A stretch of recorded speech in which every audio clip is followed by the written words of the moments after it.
So మీ జిల్లాలో వైఎస్ఆర్సీపీ కూడా ఉందా? వైఎస్ఆర్సీపీ లేదండి, తుడిచిపెట్టుకుపోయింది. ఎంపీ గారు వైఎస్ఆర్సీపీ నుంచి టీఆర్ఎస్లో చేరారు కదా పొంగిరెడ్డి శ్రీనివాసరెడ్డి గారు. కాబట్టి వైఎస్ఆర్సీపీనే కాంగ్రెస్లోకి రావడం జరిగింది చాలామంది, కొంతమంది టీఆర్ఎస్లో పోవడం జరిగింది. తాటి వెంకటేశ్వర కొంతమంది ఇప్పుడు శ్రీనివాసరెడ్డి గారు కూడా వైఎస్ఆర్సీపీ ఎంపీనే కదా ఆయన కూడా. అట్లా టెక్నికల్ కొంతమంది టీఆర్ఎస్లో పోయారు, నచ్చనటువంటి వాళ్ళు టీఆర్ఎస్ కేసీఆర్ సిద్ధాంతాలు నచ్చినటువంటి వాళ్ళు కాంగ్రెస్లో రావడం జరిగింది. అట్లా అంటే ఇక్కడ జగన్ గారి ప్రభావం కానీ లేకపోతే పవన్ కళ్యాణ్ గారి ప్రభావం కానీ పెద్దగా ఉండదా తెలంగాణలో? జగన్ గారిది అయితే నాకైతే కనపడట్లేదు. పవన్ కళ్యాణ్ గారిది కూడా అంత కనపడట్లేదు. ఒక కాపు సామాజిక వర్గం యువకుల్లో ఏమైనా ఉన్నా కానీ ఆటోమేటిక్గా అక్కడ అంత ప్రభావం అయితే ఉండదు. తెలంగాణలో అయితే ఉండదు. తెలంగాణ ఏంటంటే ఒకప్పుడు తెలంగాణ రాష్ట్రం ఏర్పాటు పోరాటం ఆ సెంటిమెంట్ మీద నడిచింది. ఇప్పుడు అంటే పవన్ కళ్యాణ్ గారిని కేవలం అంటే ఒక కాస్ట్ ప్రతినిధిగానే చూస్తున్నారు మీరు? పవన్ కళ్యాణ్ గారు వచ్చితే ఆయనకు ఓట్లు వేస్తే ఉపయోగం ఏంటి చెప్పండి? తెలంగాణ యువతకి ఉద్యోగాలు వస్తాయా? కనీసం ఆయన పార్టీ అధికారం చేపడుతుందా?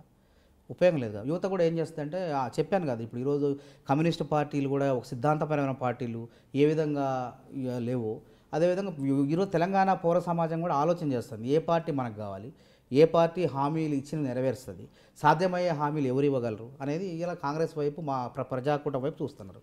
పవన్ కళ్యాణ్ గారు కూడా తెలుసు అది ఆ విషయం. కానీ పవన్ కళ్యాణ్ గారు టీఆర్ఎస్కి సపోర్ట్ చేస్తారు అనేటువంటిది ఒక చేస్తే ఏంటంటే అది ఓట్లు చీల్చడం కోసం, కాంగ్రెస్ పార్టీని ఓడించడం కోసం అన్నట్టు ఉండదు. కానీ జనం కూడా చైతన్యం ఉంది కదా. పవన్ కళ్యాణ్ గారికి ఇప్పుడే ఎందుకు ప్రేమ వచ్చింది? 4.5 ఏళ్ళ నుంచి రావచ్చు కదా, తెలంగాణలో తెరవచ్చు కదా, ఇక్కడ ఉన్నట్టు యువత కోసం పాటుపడవచ్చు కదా. ఎందుకు నోటిఫికేషన్లు ఇవ్వవు కేసీఆర్ని ప్రశ్నించచ్చు కదా. ప్రశ్నించకుండా ఏం ఉద్యమాలు చేయకుండా నాయకత్వం చేస్తా, నేను అధికారం కోసమే వస్తా, ఏదో లబ్ధి పొంద కోసం వస్తా అంటే జనం ఊరుకోరు. కేసీఆర్ గారిని కూడా ముఖ్యమంత్రి చేశారంటే ఉత్తగా చేశారా? 2001లో పార్టీ పెట్టి తెలంగాణ వాదాన్ని ముందుకు తీసుకొచ్చు, వెనక్కి పోనీయకుండా కొంత ఆ యొక్క సెంటిమెంట్ ప్రజల్లో ఉంది. కేసీఆర్ గారికి అవకాశం ఇద్దాం, కాంగ్రెస్ పార్టీని అవకాశం ఇవ్వలేక కాదు, మార్పు కోరుకున్నాం. 10 ఏళ్ళు కాంగ్రెస్ ఉంది, కేసీఆర్ గారు ఉద్యమం చేసిన ఒక సానుభూతి మీద ప్రజలు అవకాశం ఇచ్చారు. ఇప్పుడు తెలంగాణ సెంటిమెంట్ పనిచేసే అవకాశం లేదంటారు? తెలంగాణ సెంటిమెంట్ ఎక్కడ? కేసీఆర్ గారు ఉద్యమ నాయకుడే ఉద్యమ ద్రోహులందరూ పక్కన పెట్టుకుంటే ఇంకా సెంటిమెంట్ ఎక్కడ చెప్పండి? ఒక ముఖ్యమంత్రి గారు తెలంగాణ బిడ్డలకు న్యాయం చేయాలి, ఉద్యమకారులకు న్యాయం చేయాలి. న్యాయం చేయకుండా ఉద్యమ ద్రోహుల్ని ఇలా క్యాబినెట్లో పెట్టుకున్నాడు. చందులాల్ ఎవరండి? తుమ్మల నాగేశ్వరరావు గారు ఎవరండి? తలసాని శ్రీనివాసరావు గారు ఎవరండి? పట్నం మహేందర్ రెడ్డి ఉద్యమకారులు తన్నిండండి ఆయన, లాఠీలతో పోలీసులతో కొట్టించిండండి. ఈ నిన్నగాక మొన్న దానం నాగేంద్ర గారు కూడా తీసుకోవడం జరిగింది. కాబట్టి ఈ ఎన్నికలు అనేవి ప్రజలు ఆకాంక్షలకు, తెలంగాణ ప్రజలు ఏం కోరుకుంటున్నారు? ఉపాధి కావాలనుకుంటున్నారు, యువకులైతే ఉద్యోగాలు కావాలనుకుంటున్నారు, ప్రజలు సంక్షేమం కావాలనుకుంటున్నారు, మాకు ఏం పథకాలు ఇస్తారు, అది తీర్చే పథకాలు, నోటితో మాటలు చెప్పే పథకాలు కాదు అని చెప్పి వాళ్ళు చూస్తున్నారు. కాంగ్రెస్ పార్టీ వైపు, కాంగ్రెస్ పార్టీ కూటమి వైపు చూస్తున్నారు ఈరోజు.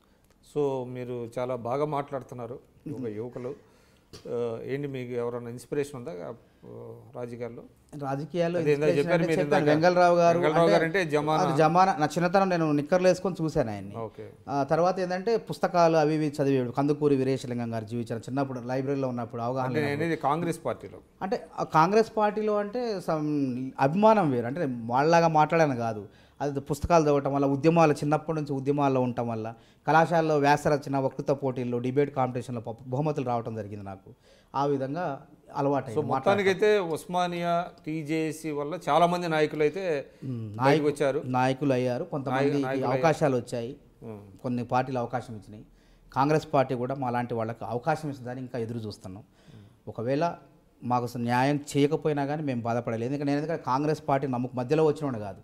నిన్నగా ఏదో 4 సంవత్సరాల క్రితం పార్టీలో చేరు, లేకుంటే 1 సంవత్సరం క్రితం పదవుల కోసం నేను పార్టీలో చేరలేదు. మా రక్తం కాంగ్రెస్లో ఉన్నది. కాంగ్రెస్ పార్టీ అధికారంలో ఉంటే ఇది మాది, ఇది నాది, మా అందరిది అనే ఫీలింగ్ ఉంటుంది. ఆ అనుభూతితోనే నేను పార్టీలో పనిచేస్తున్నాను. అట్లా పదవులు అయితే ఇవ్వడం జరిగింది. నాకు ఏ రోజు కూడా వెనకబెట్టాలి. పార్టీ పరమైన పదవులు వచ్చాయి. 2014 టికెట్ అడగనివ్వలేదు. ఇప్పుడు కూడా ఆశిస్తున్న టికెట్ పొత్తులో పోయింది. మళ్ళీ కంటోన్మెంట్ దరఖాస్తు చేయడం జరిగింది. స్టేషన్ గన్పూర్ కూడా దరఖాస్తు చేయడం జరిగింది.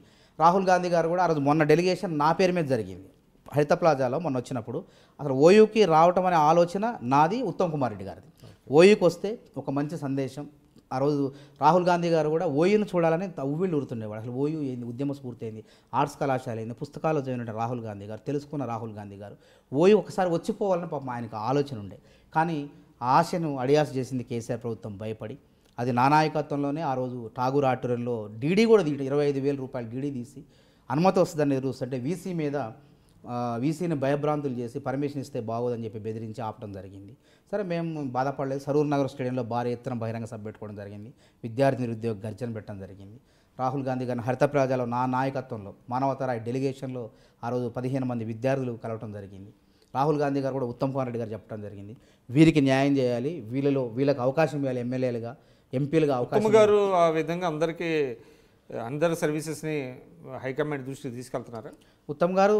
ఎందుకంటే రాహుల్ గాంధీ గారి దగ్గరికి పోవటం అనేది 2015లో ఉత్తమ్ గారి యొక్క సహకారంతో నడిచింది. చాలామంది కొద్దిమంది నాయకులకు ఇష్టం లేకపోయినా ఒక ఉత్తమ్ కుమార్ రెడ్డి గారే ఓయూ విద్యార్థుల్ని రాహుల్ దగ్గర చేర్చాలని చెప్పేసి ఆయన ఆలోచన చేయడం జరిగింది. ఆ రోజు కూడా రాహుల్ గాంధీ గారు మాతో గంట సేపు గడిపిన సమయంలో మీరే రేపు భవిష్యత్ నాయకులు, మీలో చాలామంది ముఖ్యమంత్రులు అవుతారు, మంత్రులు అవుతారు అని చెప్పడం జరిగింది. ఆ రోజు మేము నిజంగానే మాకు టికెట్లు రాకపోయినా కానీ రాహుల్ గాంధీ గారు అన్న మాటలకు మాలో చాలా సంతోషం అనిపించింది, మాకు చాలా సంతోషం అనిపించింది. ఒక స్ఫూర్తి, అరే మేము కష్టపడితే సరే ఈ రోజు కాకపోయినా ఇంకొక రోజైనా అవకాశం ఉంటుంది. కాంగ్రెస్ పార్టీలో మీరు చూడొచ్చు, కాంగ్రెస్ పార్టీలో అవకాశాలు విచిత్రంగా వస్తుంటాయి. ఇప్పుడు కిరణ్ కుమార్ రెడ్డి గారు మంత్రి కాలేదు, ముఖ్యమంత్రి అయ్యిండు. ఒక ఆయన కార్పొరేటర్ గెలవలేదు, డైరెక్ట్ ఎంపీ అయ్యిండు. ఇప్పుడు హర్ష్ కుమార్ లాంటి వ్యక్తులు ఎంపీ అమలాపురం. అంటే ప్రతి పార్టీలో రాజకీయాలు ఉంటాయి, ఈ పాచికలాటలు ఉంటాయి, ఆ ఎత్తు పల్లాలు ఉంటాయి. ఒకసారి పైకి పోవడం కిందకి రావడం జరుగుతుంటుంది. ఇంకోటండి, అంటే మీరు బీయింగ్ దళిత్ కాబట్టి ఇక్కడ వర్గీకరణ అంశం ఎటువంటి ప్రాధాన్యత ఉంది తెలంగాణలో? వర్గీకరణ కావాలని ఉద్యమం నడుస్తుంది ఎప్పటి నుంచో. సరే నేను మాల సామాజిక వర్గానికి చెందిన వాడిని. సరే అది మన చేతుల్లో ఉండే పని కాదు, ప్రభుత్వాలు చేయాల్సింది, ప్రభుత్వంలో పెద్దలు చేయాల్సింది. ఆల్రెడీ సుప్రీంకోర్టు ఒకసారి దాన్ని వ్యతిరేకించడం జరిగింది. ఒకవేళ న్యాయం చేయాలంటే వీళ్ళిద్దరి మధ్య పంచాయతీ పెట్టి రాజకీయ లబ్ధి పొందాలని ఏ పార్టీ కూడా చూడకూడదు. ఇద్దరికి న్యాయం చేసే విధంగా చూడాలి. అది ఆ విధంగా చేస్తే మాకేం అభ్యంతరం లేదు. ఇవాళ టికెట్ల విషయంలో కూడా మాలలకిన్ని మాదిలకిన్ని అన్నా కానీ మేము పార్టీ పెద్దలు పార్టీ ఏది చెప్తే ఆ ప్రకారం నడుచుకోవడం సిద్ధంగా ఉన్నాం. ప్రజాస్వామ్యబద్ధంగా ఎన్నికైనటువంటి ప్రభుత్వాలు, కేంద్ర ప్రభుత్వం కానివ్వండి, రాష్ట్ర ప్రభుత్వం కానివ్వండి, వచ్చినటువంటి సమస్యను దృష్టిలో పెట్టుకొని తెలంగాణ కూడా ఇస్తానంటే ఎన్నో ఇబ్బందులు వచ్చినాయి. 60 ఏళ్ల సమస్య ఒకసారి కూడా తీర్చడం జరిగింది.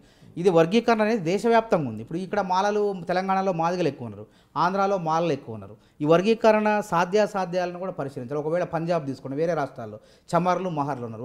ఒక రాష్ట్రంలో ఒక జనాభా ఎక్కువ ఉంటే ఇంకో రాష్ట్రంలో ఇంకో జనాభా ఉంది. కొంచెం ఏంటంటే శాస్త్రీయత సమతుల్యత కొంత హోలిస్టిక్గా ఇబ్బందికరంగా ఉంది. కాబట్టి ఈ ఇబ్బందికరమైన పరిస్థితుల్ని తీర్చే విధంగా ప్రభుత్వాలు నడుచుకోవాలని నా విన్నపం. వర్గీకరణ చేసినా సంతోషిస్తా, చేయకపోయినా కానీ నేను జనం కోసం, ఒక నాయకుడు అంటే ఒక కులం కోసం కాదు. నాకు సిద్ధాంతం ఏంటంటే నేను ఒక మాల సామాజిక వర్గం అయినా నా మాలలకే నేను సేవ చేయాల్సిన అవసరం. మాదిగలకు చేయాలి, కమ్మలకు చేయాలి, రెడ్లకు చేయాలి, కాపులకు చేయాలి, యాదవులకు చేయాలి, ముదిరాజులకు చేయాలి, సబ్బండ వర్ణాలకు సకల వర్ణాలకు సేవ చేసేవాడే నాయకుడు. ఒక ఎస్సీ రిజర్వేషన్లో నాకు మాలకు టికెట్ ఇచ్చారని నేను మాలలకే చేస్తానంటే అది నాయకత్వం కాదు. అది ఏ నాయకుడికి కూడా అది ఆ విధంగా చేయటం మంచిది కాదు.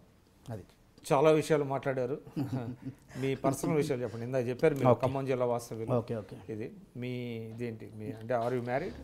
మ్యారీడ్, నాకు ఒక బాబు. అంటే మీరు ఫుల్ టైమా పొలిటీషియన్? Full time. పొద్దున్న లేస్తే ఉద్యమాలు వెళ్ళిపోతుంటా, పిల్లగాళ్ళకు కూడా టైం తక్కువ ఉంటుంది. స్కూల్స్ అడుగుతూ పిల్లగాళ్ళు పడుకునే టయానికి పొద్దున్నే వాళ్ళు లేచే టయానికి వెళ్ళిపోతుంటా. రాత్రి అంటే మీకు కుటుంబాన్ని పోషణ అదంతా ఎట్లా ఇబ్బంది అంటే నేను మరీ దళితుండే కానీ కొంత సామాజికంగా అంటే మా ఫాదరు రిటైర్డ్ అయినటువంటి వ్యక్తి, నాకు ఇబ్బందులు లేవు. అక్కలు కుటుంబ నేపథ్యం అందరూ కూడా ఉద్యోగస్తులే, అందరూ సహకారం ఉంది.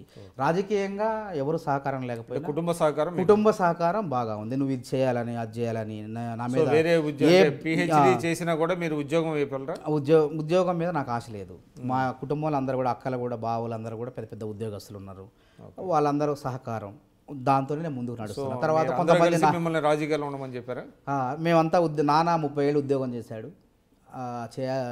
మేము కూడా ఇప్పుడు ఉద్యోగం చేస్తున్నాం. మనలో ఒక వేరే ఉండాలి కదా. మా నాన్న పెట్టిన పేరు సార్థకతగా నువ్వు మానవతర ఆయన పెట్టిన మానవులందరికీ సేవ చేయి. మా అక్క వాళ్ళు కూడా నన్ను ఆ విధంగా ప్రోత్సహిస్తుంటారు. మా శ్రీమతి కూడా, ఆమె కూడా నన్ను బాగానే, ఆమెకు కూడా నాకన్నా ఈయన సేవ చేయాలి, సర్వీస్ చేయాలి, ఏదో కార్లు బంగ్లాలు కొనుక్కో. రాజకీయం అంటే ఉద్యోగస్తురాలు. ఆమె కూడా ఒక స్కాలర్, పిహెచ్డి స్కాలర్. ఆమె ఉమెన్ సైంటిస్ట్ ఉన్నది. ఆల్రెడీ నడుస్తున్నది అన్ని. ఆమె ఇప్పుడు రేపు మాపు గవర్నమెంట్లో మంచి పొజిషన్ రాబోతుంది. అన్నిటి రాసిన ప్రతి ఎగ్జామ్ కూడా ఆమె సెలెక్ట్ అవ్వడం. ఆమె కేయు. ఆల్ ది బెస్ట్ అండి. Thank you.